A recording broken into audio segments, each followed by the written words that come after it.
Good morning, everybody. Welcome to Georgia Heart Grand Rounds. Thank you all for joining us today. The program is brought to you by Georgia Heart Institute. Financial relationships of planners have been mitigated, and the speakers have disclosed no relevant financial relationships with commercial interests. If you have a question for the presenters, please wait until the Q&A segment. If you're virtual, you may submit your questions into the question feature, and we'll read it aloud. And now I'll invite Dr. Egelum to introduce our first speaker. Thank you so much for joining us for today's Ground Round presentation. It really gives me the esteemed pleasure to introduce Dr. Sheriff Dodoo. He's a PGY6 cardiology fellow in our program. He was one of our first year classes of cardiology fellows. We're excited to see him as he's grown and developed in his time here. By way of background, he did his medical education in Ghana, and then subsequently came to the United States and did his internal medicine residency at Meharry Medical College, where he won several awards for research, excellence in academic realm. He believes in the nexus of lifelong learning, innovation, and research, and he's an avid sports fan, especially of soccer and baseball, football, and basketball. And he enjoys spending additional time with his family when he can.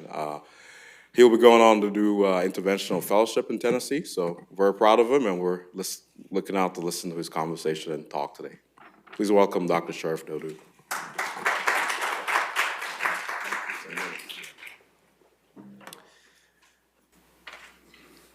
Thank you for having me here. We'll be talking about contemporary percutaneous coronary interventions. We're looking at the role of intracoronary imaging. I have no disclosures.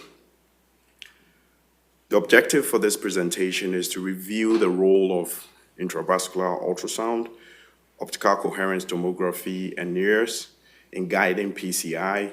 We'll look at lesion morphology, stent sizing, post-stent optimization. We'll also review the imaging criteria for obtaining optimal clinical outcomes, and would end up with clinical utility of OCT as compared to IVUS in guiding PCI.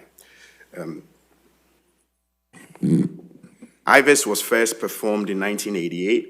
It's an adjunctive modality we use in a cath lab to define coronary anatomy and the pathophysiology. It's allowed us to evaluate with detail most of our interventions that we do in a cath lab.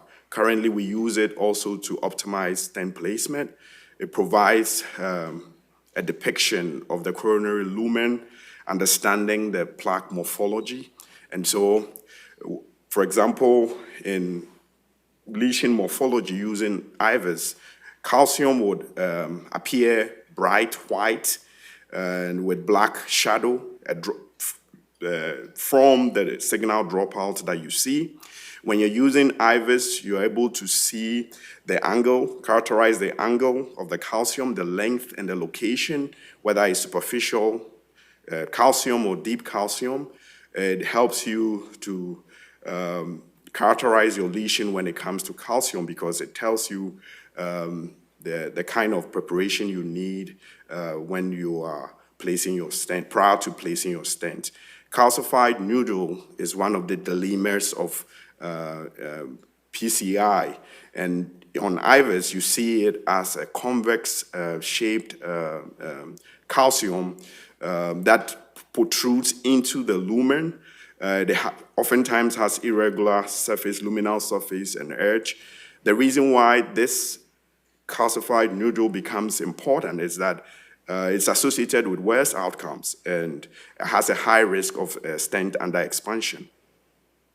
Lipid plaque often would absorb ultrasound waves than collagen, and then therefore would appear black, darker than the adventitia. Your adventitia is always your reference, so you just look at this like depicted there. You see the lipid pool.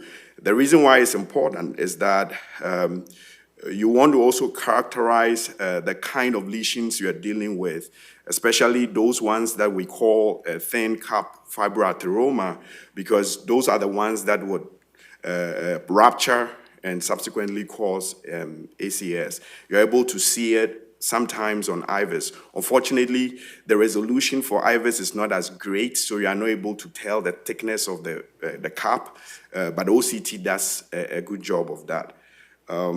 Again, the reason why we want to characterize the lipid plaque of the lesion is we want to tell the lipid burden of the lesion is that when you are placing your stent, you want to avoid areas of high lipid burden at your stent edges, because those are the areas that you cause dissection and oftentimes leads to adverse outcomes.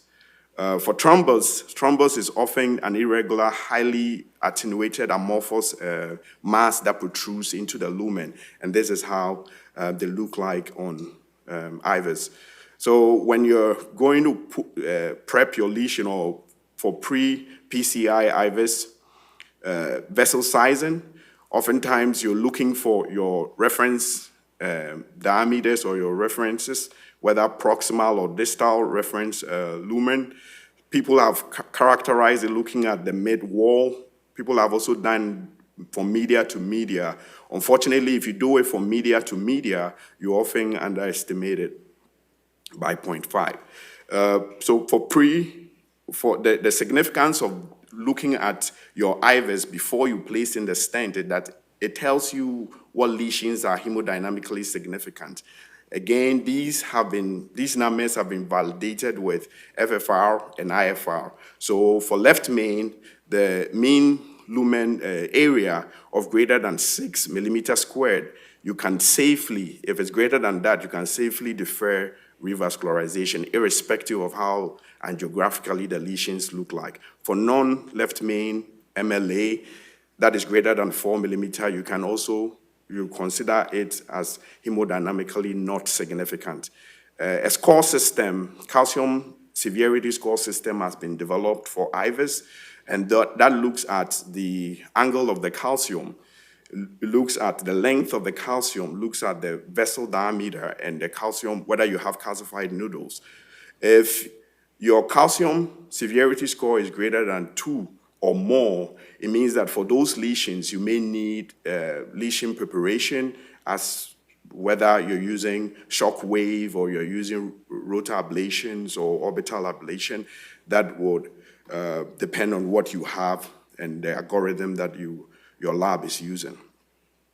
For stent sizing, again, you are defining your landing zones. For landing zones, you're looking at your largest lumen with the smallest plaque burden. A plaque burden defined by less than 50%, no lipid, and no severe calcium. You could do that by looking at the lumen. You can size up your reference looking at the lumen. If you're looking at the lumen, the mean lumen diameter, you can round up by 1/4 millimeter. If you're able to see the external elastic lamina, and you're able to use that to size up your reference, then in that case, you round down by 1/4 millimeter. For post-PCI assessment using IVUS, the other indicator is to look at the stent expansion. You could do the absolute numbers, MSA greater than 5.5 millimeter for left main, for non-left main, and 10 to 12 millimeter squared for left main.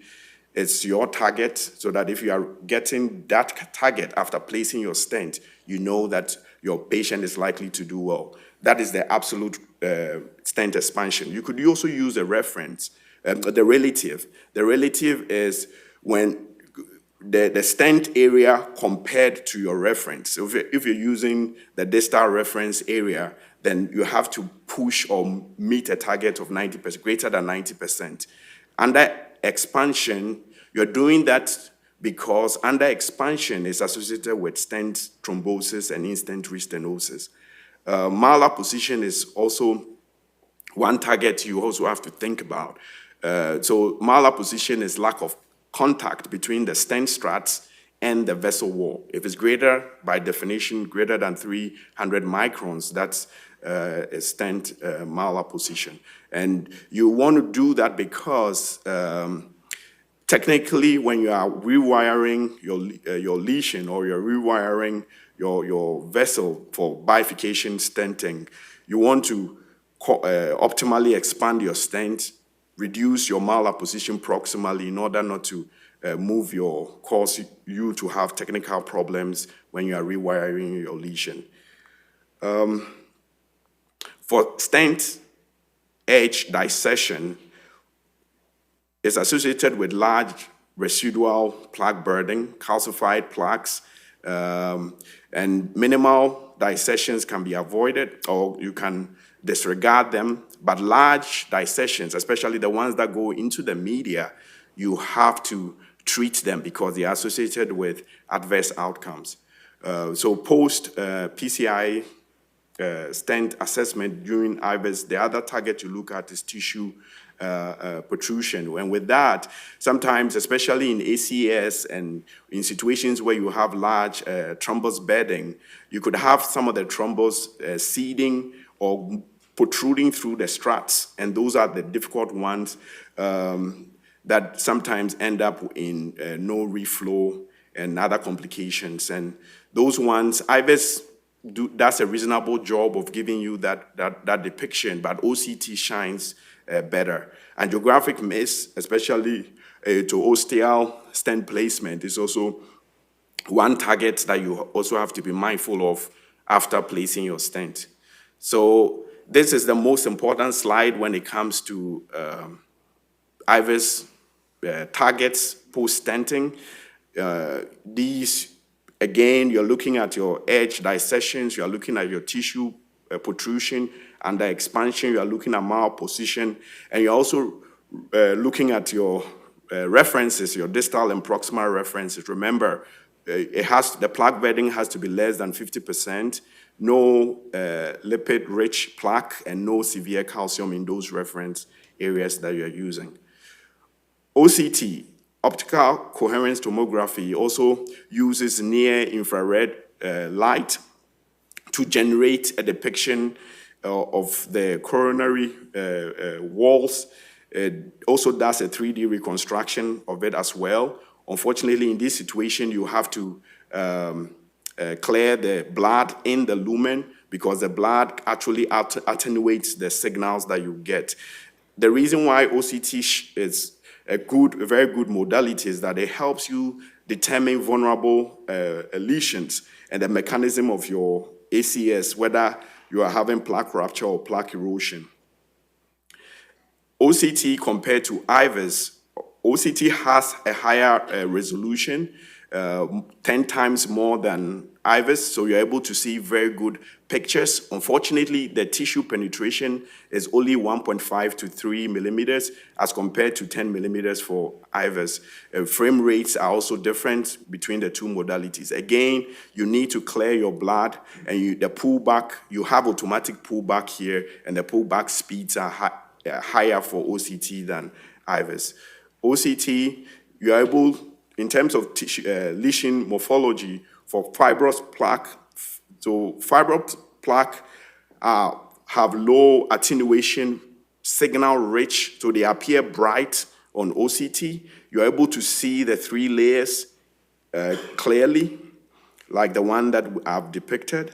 For lipid plaque, those ones are highly attenuated, so they have a lot of signal dropout areas, so you are not able to see the 3 layers clearly. And OCT, the way the resolution, the optimal resolution of OCT is akin to actually looking at the lesion under electron microscopy. So the histology becomes, you're able to see it much more clearer. For calcium, again, unlike IVUS, where the ultrasound does not penetrate the calcium, in OCT, the light is able to penetrate the calcium, and you're able to see the edges so clearly, and it even helps you to distinguish between calcified nodules, whether eruptive and non-eruptive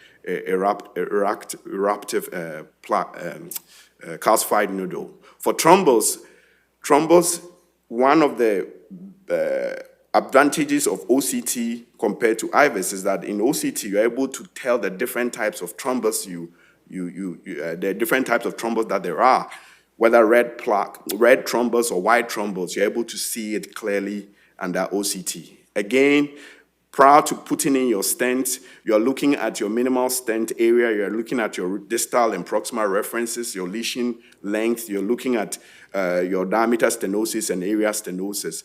Again, a calcium severity score has been developed and validated that people have used as a rule of 5. So a calcium thickness of greater than 0.5 millimeters, an arc more than, calcium arc more than 180, and a length greater than 5 means that those are the lesions that you need some plaque modification technique, whether rotor ablation or shock wave. The protocol for post-stent assessment we call the MAX, and we are looking at the medial dissections. Those are the dissections that you need to treat and don't leave alone. You're looking at apposition, how well the stent is apposed or is touching the vessel wall. Under OCT, you're able to assess that stent expansion. Again, you could use absolute numbers, 4.5, greater than 4.5 millimeters squared for non-left main is the absolute target you want to get to.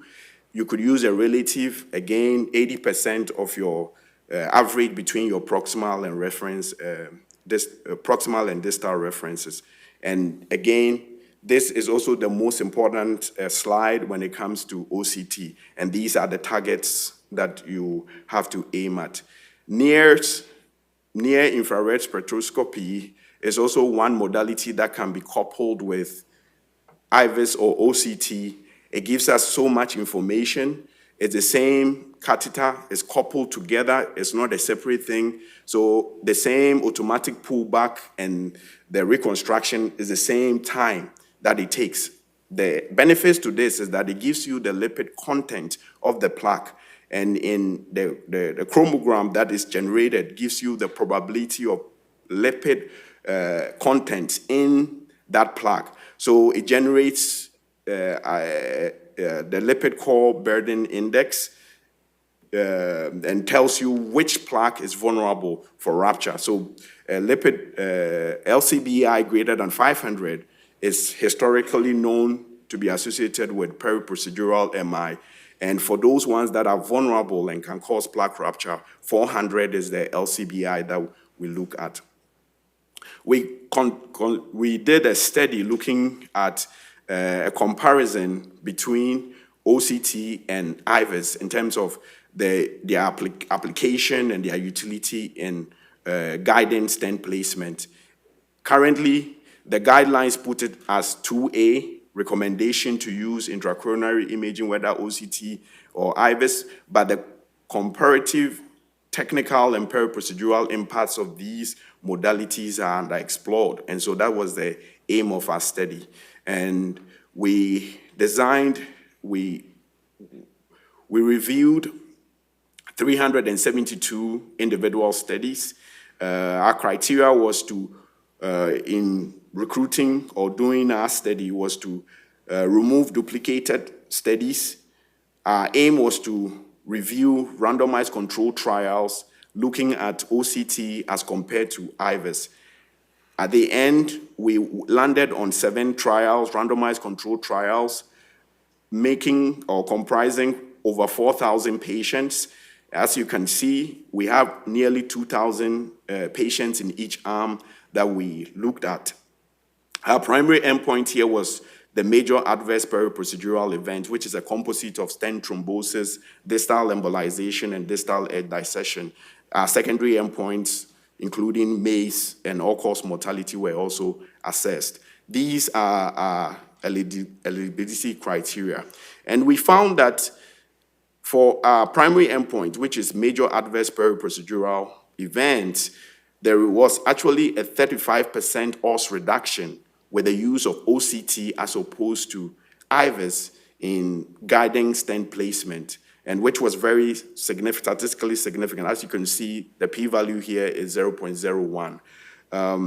The rest of our endpoints, including stent thrombosis, distal edge dissection, distal embolization, are hard endpoints: MACE, all-cause mortality, cardiac death, target vessel revascularization, non-fatal strokes, were all similar between the two groups, So our limitation for this study that we did was that in the study, the operators, this is a trial-level meta-analysis, and we didn't have access to granular data, patient data, and there were also differences in study protocols when we were doing the analysis, and also the expertise and the experience of the operators were not, data on that was not available to us when we did it. So in conclusion, in comparing the two, we concluded that OCT-guided PCI was associated with lower major adverse peri-procedural events, a composite of stent thrombosis, distal embolization, and distal lead dissection compared to IVUS-guided PCI. However, there were no difference in the overall MACE, target vessel MI, target vessel revascularization, and non-fatal stroke.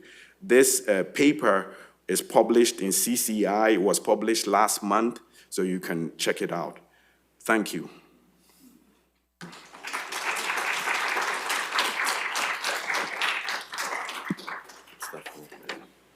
Excellent. Thank you for that really wonderful discussion and in-depth review. We want to see if there's any questions online or in the audience. Just raise your hand if you have a question. I'll bring the microphone to you. Any questions? Jennifer, do we have any online? No questions online. Okay, while we're waiting, let me ask you a question, Sheriff. So based on this data analysis that you guys did and the sort of conclusions and stuff, how will that change your budding future interventionalist as you go forward? How will this impact your view on which specific imaging modality for coronary PCI planning and things like that, given that you've gone over the benefits and the downside of both modalities? Absolutely. Thank you for the question. Very important question. In fact, nationally, the rate or the uptake of intracoronary imaging is about 6%, which is very, very sad in the field of interventional cardiology. But the good news is that in our lab, it's about 90%, 85%, 90% usage. And it's reflective in terms of our outcomes. Our outcomes are much more superior compared to other places. And so looking at this data, I intend to incorporate it into my daily practice. In fact, use it with every single procedure that I do, especially if I'm looking at adverse, optimizing patients' outcomes going forward. So I intend to incorporate it and I encourage every operator here to incorporate it in their practice. That time of looking at things and estimating things by just your eye is long gone. Intracoronary imaging is the current thing to do right now in the field of interventional cardiology. There's still cases where you'd prefer to use IVUS versus OCT, despite, so could you elucidate that a bit more? Yeah, absolutely. When you're using, especially with left main ostial lesions, remember in OCT, you have to clear the blood. And most left main ostial lesions, it's very difficult to clear the blood. So it's kind of difficult. Most people would use IVUS in that scenario. But OCT gives you a very, very good resolution and gives you mechanism of your ACS. It tells you so much. You're able to see things that you may not otherwise see when it comes to IVUS. So between the two, the moral of the story is that use some form of coronary imaging, whether OCT or IVUS, whichever one is available in your lab, use it to optimize your results when you place your stents. Great, thanks again. Any questions or other comments?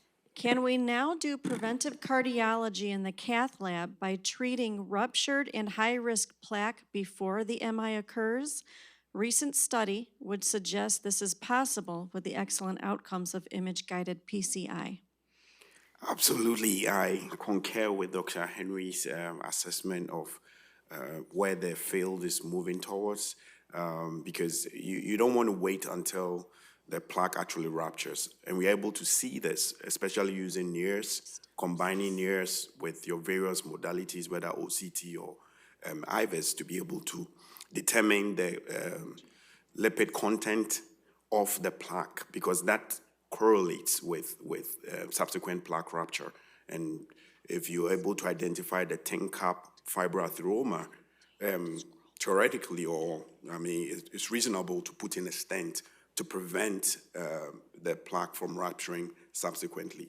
And in fact, we use this in patients who present with ACS and have multi-vessel disease, and you are dealing with the non-infarct related artery to determine whether to stent or not to stent.